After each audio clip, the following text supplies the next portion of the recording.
ఓం గం గణాధిపతే నమః. హాయ్ అండి, అందరికీ నమస్కారం. మనం ఈరోజు ఈ వీడియోలో గురువు శుక్రుడు మిథున రాశిలో సంయోగం చెందడం వల్ల గజలక్ష్మి రాజయోగం ఏర్పడుతుంది.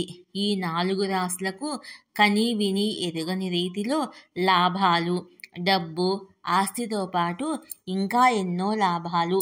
ఇందులో మీ రాశి ఉందేమో చూసుకోండి. ఈ వీడియో కనుక మీకు నచ్చినట్లయితే లైక్ చేయండి, షేర్ చేయండి, సబ్స్క్రైబ్ చేసుకోండి. ఈ వీడియో లాస్ట్ వరకు స్కిప్ చేయకుండా చూడండి. Please subscribe me, like me, share me. Thank you for watching. Please like me, hype the points. August 20న గురువు శుక్రుడు మిథున రాశిలో సంయోగం చెందటంతో గజలక్ష్మి రాజయోగం ఏర్పడుతుంది. ఆగస్టు 21న శుక్రుడు కర్కాటక రాశిలోకి ప్రవేశిస్తాడు. ఇది లక్ష్మీనారాయణ రాజయోగాన్ని సృష్టిస్తుంది.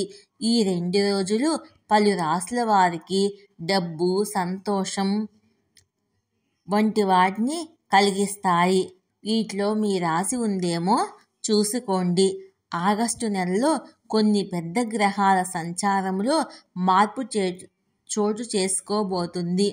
గ్రహాలు కాలానుగుణంగా ఒక రాశి నుంచి మరొక రాశిలోకి ప్రవేశిస్తూ ఉంటాయి. ఆగస్టు నెలలో 2 విశేషమైన రాజయోగాలు ఏర్పడతాయి. ఆ రాశులేంటో తెలుసుకుందాము. మిథున రాశి. మిథున రాశి వారికి గజలక్ష్మి రాజయోగంతో శుభ ఫలితాలు ఎదురవుతాయి. పని ప్రదేశంలో మంచి ఫలితాలు ఉంటాయి. చిన్న చిన్న ట్రిప్పులు వేస్తారు. వ్యాపారానికి సంబంధించి లాభాలు వస్తాయి. కర్కాటక రాశి. కర్కాటక రాశి వారికి లక్ష్మీనారాయణ యోగము మంచి ఫలితాన్ని అందిస్తుంది.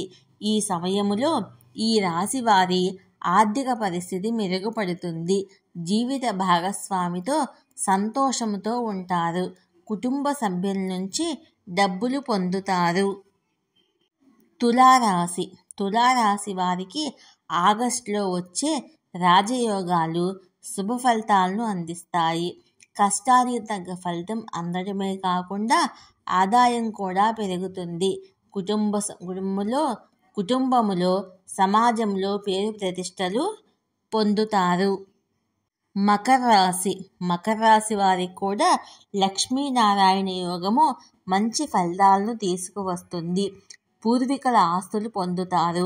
వైవాహిక జీవితంలో ఏర్పడిన సమస్యలను తల్లి సపోర్టుతో తొలగించుకోగలరు. ఈ రాశి వారి ఆదాయం కూడా పెరుగుతుంది.